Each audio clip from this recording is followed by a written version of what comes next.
બાળકો બાળકો આજે આપણે શીખશું ભક્ત અને અંધભક્ત.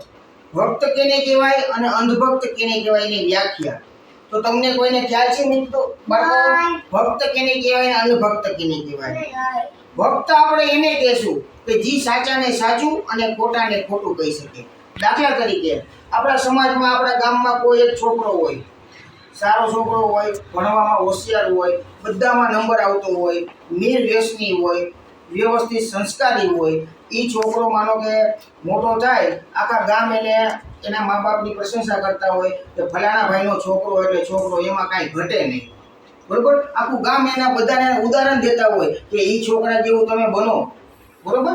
એ કેમ કે એ નિર્વ્યસની હોય, ભણવામાં હોશિયાર હોય, ટોટલી સંસ્કાર હોય, આખું ગામ એને ઉદાહરણ આપતું હોય. હવે એ જ છોકરો 20 વર્ષનો થાય અને પછી એની સંગત બગડી જાય. મિત્ર સર્કલમાં એવું એને મળી જાય, ખરાબ મિત્રો મળી જાય, ના કરવાના ધંધા કરવા માંડે, દારૂ પીવા માંડે, જુગાર રમવા માંડે, ડ્રગ્સ લેવા માંડે, ના કરવાના ધંધા કરવા માંડે, કાળા કામ કરવા માંડે. તો પછી એ છોકરો 5 વર્ષ એટલે 25 વર્ષનો થશે તો આખું ગામ એને શું કહેશે? એમ કહેશે કે ના ના, એ છોકરો એટલે છોકરો બહુ સીધો, બહુ ડાયો. શું કહેશે એને? ખરાબ જ માણસ કહેવાય ને. તો જે ખરાબ કામ કરવા માંડી ગયું તો એને શું કહેવાય? આપણે ખરાબ છે.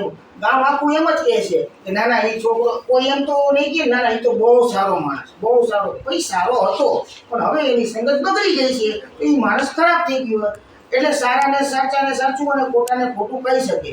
તો એવી જ રીતના આપણા ગુજરાતમાં અત્યારે ભક્ત અને અંધભક્તોની સંખ્યામાં જાજો ફેરફાર થતો જાય છે. કેમ કે 2002માં એક ગુજરાતમાં ડાયરેક્ટ ઉપરથી આવ્યા હતા અને એ મહાપુરુષનું કામ બહુ સારું જ હતું.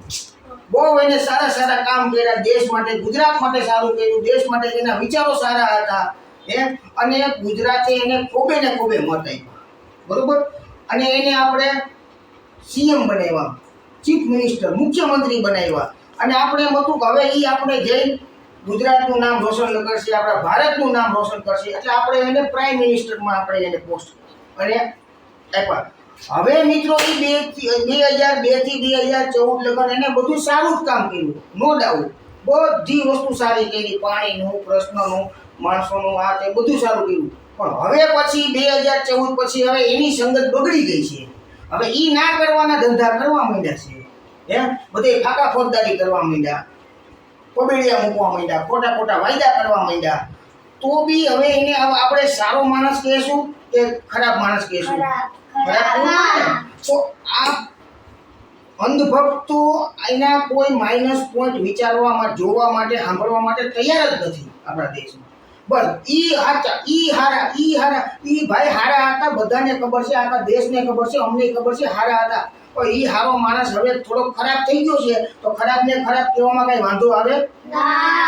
ન આવે. તો મિત્રો બાળકો, હવે તમારા જીવનમાં એક ધ્યાન રાખજો, પાઠ શીખજો. સાચાને સાચું અને ખોટાને ખોટું કહેતા શીખો. પછી ઈ ભલે ભાઈ હોય, ભાજપ હોય કે XYZ કોઈ બી હોય, તમારી નિષ્ઠા, તમને એમ લાગે કે આ માણસ, અંધભક્તિ નહીં કરવાની, તમે ભક્તિ કરવાની. અંધભક્તિ ક્યારેય નહીં કરવાની. તમારે વિચારવાનું કે ના, આ માણસ સાચો છે. પહેલા ભલે સારો હતો, નો ડાઉટ, સારું કામ કર્યું, દેશને આગળ લઈ આવ્યા. હવે એ ના કરવાના ધંધા કરવા માંડી ગયા છે. વોટ ચોરી કરે, એકબીજાની સરકાર પાડી દે, પોતાની ખુરશીમાં ચોટી રહેવા માટે સામ દામ દંડ ભેદ ટોટલી વસ્તુનું અનુકરણ કરે. તો હવે એ માણસને દેશ પ્રેમી કહેવા કે દેશ ભક્ત કહેવા કે હું કહેવા, તમે તમારી રીતના વિચારજો. બરાબર?